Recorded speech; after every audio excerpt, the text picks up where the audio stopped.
Bienvenue une fois de plus dans notre journal hebdomadaire de Magnificat.tv consacré à l'actualité de l'Église. Nous sommes aujourd'hui mercredi 4 février 2026 et voici les titres de notre éditorial. Le chemin synodal allemand est terminé et a été remplacé par la conférence synodale, au sein de laquelle les évêques ne disposeront que d'un tiers des voix. Dans son discours au dicaster pour la doctrine de la foi, le pape a énuméré les derniers documents approuvés, mais n'a pas mentionné Fiducia Supplicans. Le pape a demandé aux juges de la route romaine de ne pas céder à la tentation de renoncer à défendre la vérité pour des raisons pastorales dans le cas de nullité matrimoniale. Dans sa catéchèse hebdomadaire du mercredi, le pape a rappelé que les sources de la révélation sont au nombre de deux, la parole de Dieu et la tradition vivante de l'Église. Petro, le président colombien, a publiquement blasphémé en affirmant que Jésus-Christ avait eu des relations sexuelles avec Marie-Madeleine et peut-être avec d'autres femmes. La dernière assemblée du chemin synodal s'est tenue à Stuttgart. Elle sera remplacée par la conférence synodale au sein de laquelle les évêques ne disposeront que d'un tiers des voix. Du jeudi au samedi, l'assemblée du chemin synodal s'est tenue à Stuttgart, mettant ainsi fin à ce long processus vécu par l'Église en Allemagne ces dernières années. Le résultat a été l'approbation de la conférence synodale. Cette conférence sera composée de 91 personnes, toutes ayant le même droit de vote. Parmi elles, seul un tiers représentera les évêques du pays et tous ne pourront pas y participer. Les 2 tiers restants seront réservés aux représentants des laïcs, à l'exception de 2 sièges qui seront attribués aux délégués des religieux. Selon le journal Tagespost, parmi les points approuvés lors de l'assemblée qui s'est tenue à Stuttgart, figurait la publication de ce qui sera appliqué dans chaque diocèse et par extension dans chaque paroisse à partir de ce qui sera approuvé lors de la conférence synodale. Cela exposera autre attaque de nombreux radicaux, ceux qui refuseront de le faire parce qu'ils ne sont pas d'accord. Lors de l'adoption de cette réglementation, les évêques se sont divisés et même le cardinal Mas, fervent défenseur de la voie synodale, a exprimé son désaccord. Cependant, 2 tiers des évêques ont donné leur accord et la réglementation a été adoptée.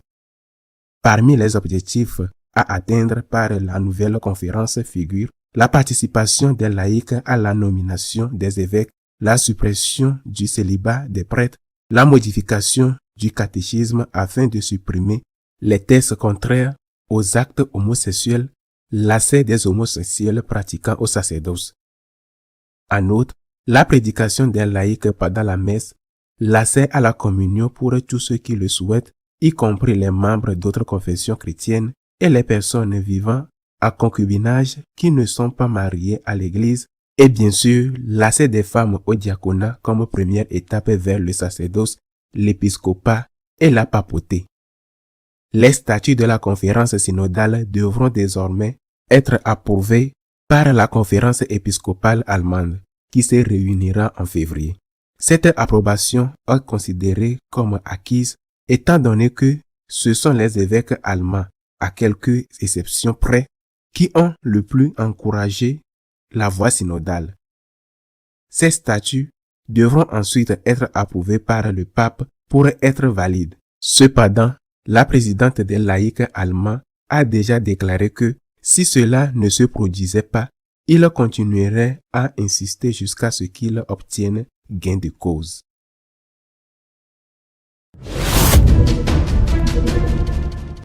Pour le pape, Fiducia Supplicans, le document de la Congrégation pour la doctrine de la foi qui autorisait la bénédiction des couples homosexuels n'existe pas. Léon XIV est intervenu par un discours lors de la session plénière du Dicaster pour la doctrine de la foi, organisme dirigé par le cardinal argentin Victor Manuel Fernandez et dont la mission est de promouvoir et de protéger l'intégrité de la doctrine catholique sur la foi et la morale. Dans ce discours, il a énuméré les derniers documents approuvés, à l'exception de Fiducia Supplicans.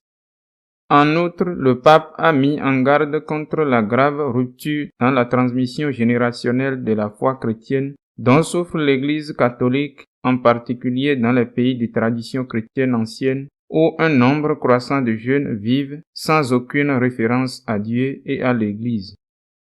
Le Saint-Père a qualifié ce phénomène de question d'une grande urgence à notre époque et a appelé à redécouvrir la douce et réconfortante joie d'évangéliser qui doit être au cœur même de la vie et de la mission de l'Église.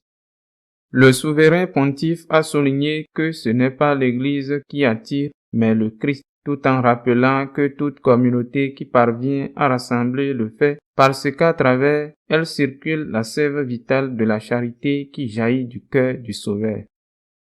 Léon XIV a insisté sur le fait que l'Église ne s'annonce pas elle-même, mais le Christ, et que chaque chrétien est et doit toujours se reconnaître comme un simple et humble ouvrier dans la vigne du Seigneur, expression qu'il a empruntée au premier discours de Benoît XVI lors de son élection au pontificat le 19 avril 2005. Défendre la vérité avec rigueur, mais sans rigidité. C'est ce que le pape a demandé au juge de la Rote, qui examine les demandes d'annulation de mariage. Léon XIV a reçu en audience la Rote romaine. Dans son discours, le souverain pontife les a exhortés à orienter leur activité judiciaire selon les critères de vérité et de charité, mettant en garde contre les risques qu'une compassion mal comprise ne dilue la nécessaire recherche de la vérité objective dans les procès canoniques, y compris ceux de nullité matrimoniale. Il ne s'agit pas de deux principes opposés, mais de deux dimensions intrinsèquement liées qui trouvent leur harmonie la plus profonde dans le mystère même de Dieu, qui est amour et vérité, a déclaré le pape, qui a pris comme axe de sa réflexion l'expression paulinienne veritatem facites in caritate, qui peut se traduire par œuvre pour la vérité dans la charité. Le pape a averti que, dans l'exercice des activités judiciaires, il existe souvent une tension entre les exigences de la vérité et les préoccupations de la charité. Il existe un risque qu'une identification excessive aux vicissitudes des fidèles conduise à une relativisation dangereuse de la vérité.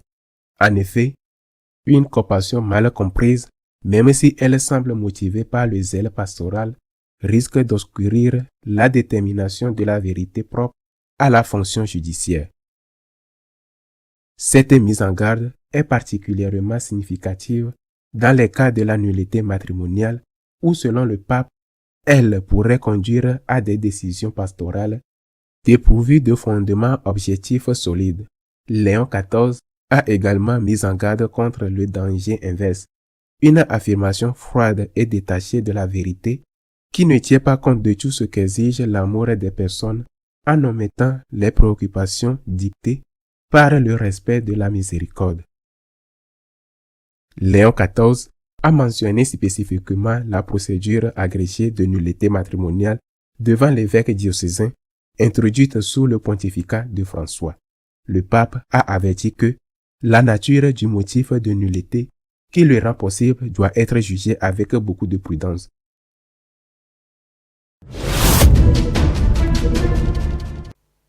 Suivant les enseignements du Second Concile du Vatican, le pape a rappelé dans sa catéchèse du mercredi que les sources de la révélation sont la parole et la tradition.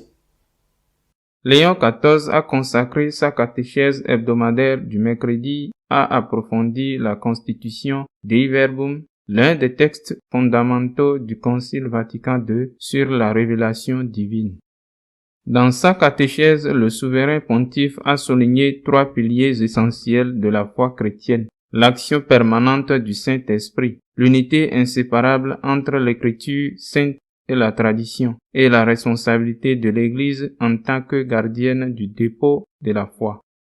Le souverain pontife a précisé que le Saint-Esprit n'ajoute pas une nouvelle révélation à l'enseignement du Christ, mais qu'il permet une compréhension toujours plus profonde de sa parole à travers l'histoire. Grâce à cette action divine, l'Évangile reste actuel et capable d'éclairer des contextes culturels, sociaux et humains très différents de ceux du premier siècle. Abordant la relation entre l'écriture sainte et la tradition, le pape a cité directement la Dei Verbum, insistant sur le fait que ces 2 réalités proviennent d'une même source divine et forment en quelque sorte un tout orienté vers le même but, le salut des âmes. La tradition ecclésiale, a expliqué le souverain pontife, progresse dans l'Église avec l'aide du Saint-Esprit à travers la réflexion et l'étude des croyants, l'expérience spirituelle de la communauté et la prédication des successeurs des apôtres qui ont reçu un charisme certain de la vérité. En abordant le concept de dépôt de la foi, Léon XIV a mis en garde contre une double tentation: la rupture avec la tradition et la rigidité incapable d'exprimer la foi dans des langages culturellement différents. Invoquant le saint docteur de l'Église John Henry Newman, le pape a expliqué que le véritable développement doctrinal est comparable à une graine qui déploie son potentiel sans changer de nature. Cette thèse a été utilisée par le magistère pour distinguer l'évolution homogène de l'hérésie moderniste qui proposait une foi en constante transformation substantielle. Le magistère de l'Église, a précisé le souverain pontife, exerce son autorité au nom de Jésus-Christ avec pour mission de garantir cette fidélité en évitant tant la rupture avec la tradition apostolique qu'une lecture rigide et incapable de dialoguer avec l'histoire. Le président colombien Petro a publiquement blasphémé en affirmant que le Christ avait eu des relations sexuelles avec Marie-Madeleine et peut-être avec d'autres femmes. La conférence épiscopale de Colombie a publié un communiqué sans équivoque dans lequel elle a réagi au blasphème très grave du président Gustavo Petro et exigé le respect des croyances religieuses de millions de Colombiens. Les évêques ont rappelé que la laïcité de l'État n'implique pas de délégitimer les convictions religieuses et qu'aucun fonctionnaire public n'est appelé à mettre des concepts d'ordre théologique sur la foi des citoyens ni à insulter leurs croyances. Les déclarations qui ont provoqué la réaction de l'Église ont été faites lors de la réouverture de l'hôpital Saint-Jean-de-Dieu le 27 janvier dernier. Dans son discours, le président a déclaré que Jésus a fait l'amour ou peut-être avec Marie-Madeleine car un homme comme lui ne pouvait exister sans amour et la femme l'a soutenu jusqu'au dernier moment et il n'est pas mort comme Bolivar, il est mort entouré de femmes qui l'aimaient et elles étaient amoureuses. La conférence épiscopale a rappelé dans son communiqué que la Colombie, en étant qu'État social de droit et laïque, a le devoir de garantir le respect des convictions religieuses des citoyens. La laïcité des États n'implique pas d'ignorer ou de délégitimer la croyance religieuse, mais d'assurer la liberté de chacun de les professer et de les vivre sans discrimination, ont précisé les prélats. La conférence épiscopale a exhorté les catholiques à revoir les enseignements du catéchisme afin de comprendre la figure de Jésus-Christ.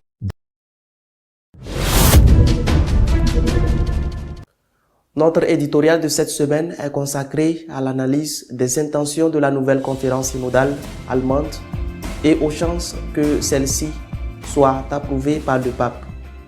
Le chemin synodal allemand est enfin terminé, Dieu merci, et va désormais être remplacé par la conférence synodale. Cette semaine, la dernière assemblée plénière de ce chemin synodal s'est réunie à Stuttgart, où les statuts de la conférence synodale ont été confirmés et où, entre autres, la composition de cette conférence synodale a été établie. Elle sera composée de 3 blocs, chacun comptant 27 membres. Un bloc, soit un tiers, sera constitué des représentants de l'épiscopat allemand. Un autre tiers sera constitué des représentants de l'organisme très puissant des laïcs allemands, le ZDK, et le 3e tiers, les 27 autres, aura une composition diverse. Par exemple, 2 membres proviendront des religieux allemands, 2 seront des laïcs nommés par les évêques. Il devra y avoir au moins 13 femmes. Il devra y avoir au moins 5 jeunes de moins de 30 ans. 3 devront être des personnes natives d'Allemagne. On parle de langue d'origine. Enfin, je ne sais pas s'ils font référence à certains des dialectes encore parlés dans le pays. Enfin, une composition variée. 81 membres, tous évêques, ainsi que des laïcs âgés de 25 ans, tous ayant le droit de vote, une personne, une voix. Cette conférence synodale, dont la composition a désormais été définitivement approuvée, aura pour mission de superviser et d'établir les lignes directrices de l'Église en Allemagne, les lignes pastorales, tant au niveau des diocèses que des paroisses. Mais pas seulement cela, il a été approuvé que toute paroisse dont le prêtre ou l'évêque ne respecte pas les décisions de cette toute-puissante conférence synodale sera publiquement montrée du doigt. Les contributions de toutes ces paroisses, vicariats et diocèses à ce qui a été approuvé par la conférence synodale seront rendues publiques. Ceux qui ne s'y conformeront pas le sauront. En d'autres paroles, une nouvelle inquisition va être créée qui bénéficiera du soutien des médias et qui pointera du doigt ceux qui, en conscience, décideront qu'ils ne peuvent pas le faire, à moins que d'autres types de contraintes ne viennent s'ajouter. Mais cela suffit déjà, car ils seront soumis au mépris public. Je le répète, cela vaut s'il n'y a pas de sanction canonique à l'avenir, ou s'il n'y a pas d'agression, ce qui ne serait pas une première. C'est tellement grave que certains ont déjà fait la comparaison. Cela vient d'être approuvé, mais certains ont déjà fait la comparaison avec l'étoile que les nazis obligeaient les juifs à porter sur leurs vêtements. Si vous ne faites pas ce que la puissante conférence synodale décide, nous vous mettrons l'étoile et vous verrez ce qui vous arrivera dans votre paroisse ou dans votre diocèse.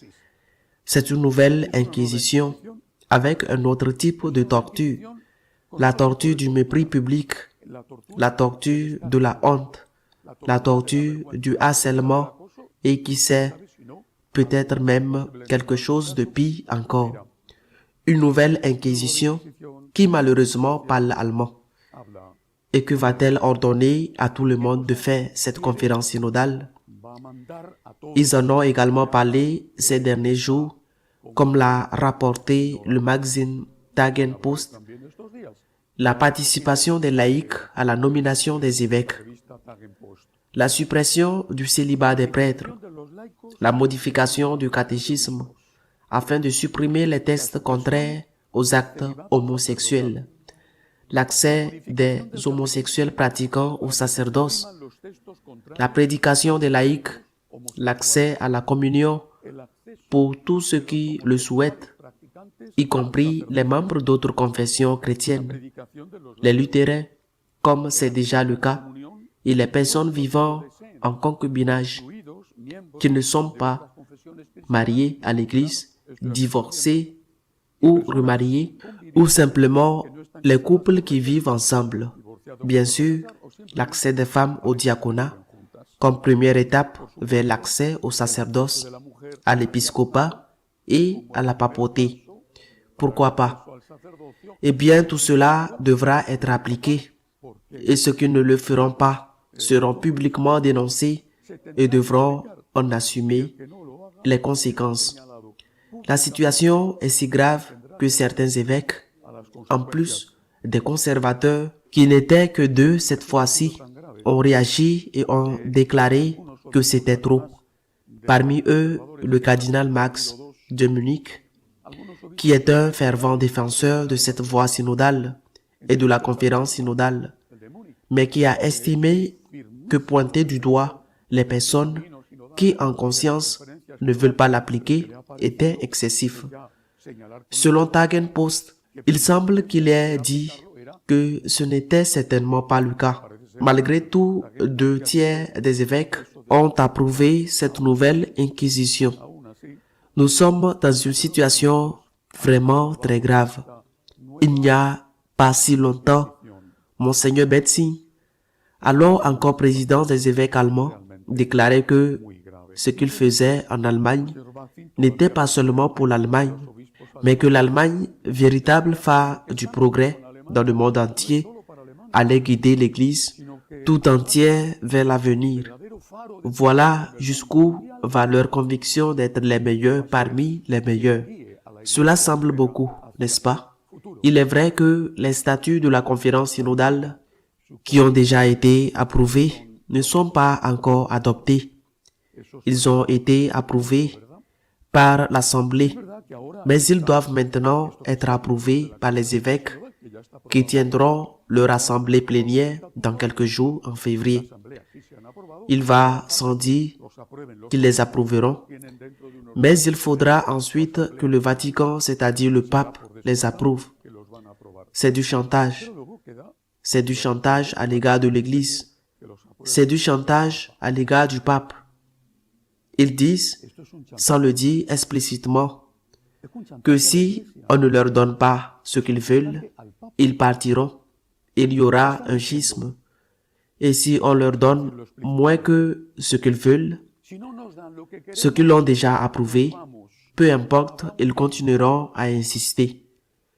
Le président du ZDK, l'association des laïcs allemands, vient de le dire lors de la conférence de presse de samedi.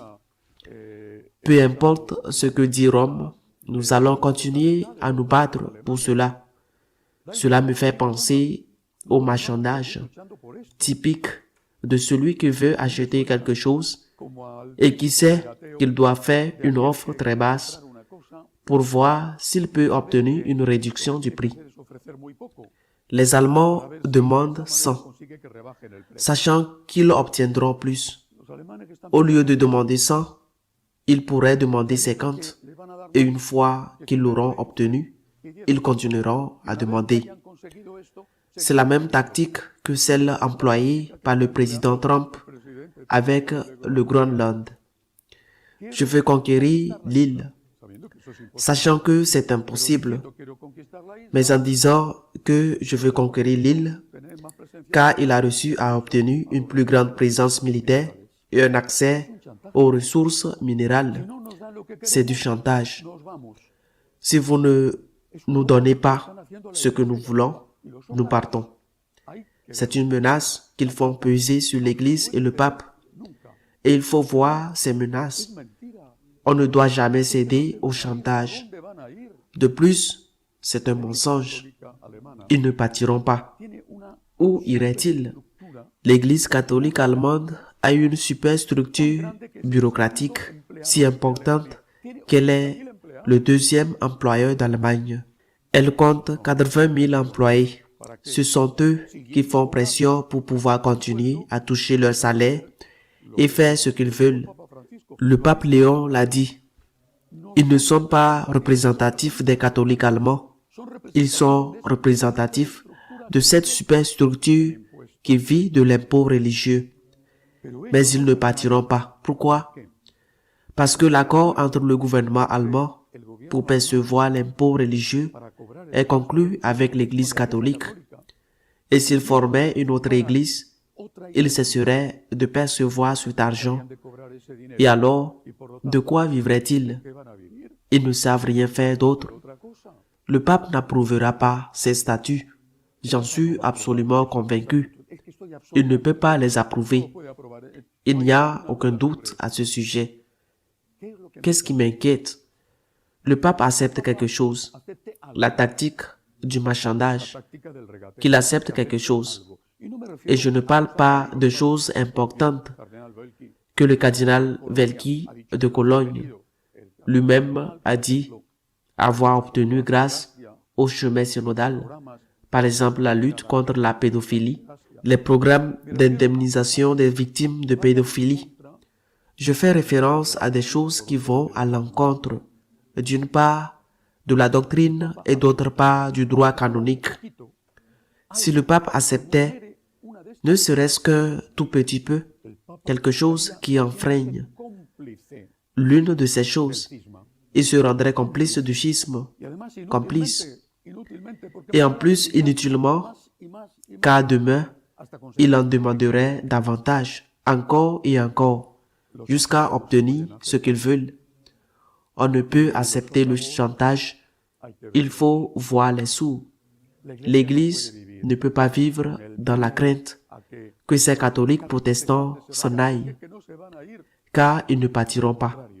Au contraire, si l'on accepte, ne serait-ce qu'un peu, ce qu'ils demandent, qui porte atteinte à la doctrine ou au droit canonique, ne serait-ce qu'un peu pour voir s'ils se contentent de cela, on obtiendra la rupture de l'unité. Le programme du pape Léon est merveilleux, l'unité de l'Église. Mais si le pape croyait que l'unité pouvait être obtenue en renonçant à certains aspects de la vérité, il se tromperait lourdement. C'est précisément lui qui briserait cette unité. Cette semaine, un théologien italien, Giuliano Masciullo, a déclaré que l'Allemagne traversait une période de quasi-schisme et s'est interrogé sur les causes de cette situation. Or, ce quasi-schisme est sur le point de se transformer en schisme ouvert. Ils menacent, ils font du chantage, ils sèment la terreur. Nous voulons tout cela, disent-ils. J'ai lu toutes leurs demandes. Nous voulons tout cela. Eh bien, nous ne devons rien leur céder, absolument rien. Nous ne devons concéder absolument rien, pas même un seul point, qui soit contraire à la doctrine et au fondement du catéchisme et du droit canonique. Tout ce qu'ils font alimente le schisme et le Saint-Père ne peut ni l'accepter ni le tolérer. Je demande toujours des prières pour le pape, aujourd'hui plus que jamais. Ils le font chanter, ils le menacent, de même qu'ils ont affirmé que quiconque ne se plierait pas à leurs exigences serait visé. Ils agissent maintenant de même envers le pape. La responsabilité lui incombe. Nous devons donc le soutenir afin que l'unité ne soit pas obtenue au détriment de la vérité, car si un élément essentiel est compromis, c'est là que l'unité se brisera véritablement. Nous prions pour le pape. À la semaine prochaine, si Dieu le veut. Si vous souhaitez être au courant de ce qui se passe dans l'Église, vous pouvez le faire à travers notre page d'information de Magnificat.tv. Nous continuerons à vous tenir informés de ce qui se passe en elle. À la semaine prochaine, si Dieu le veut.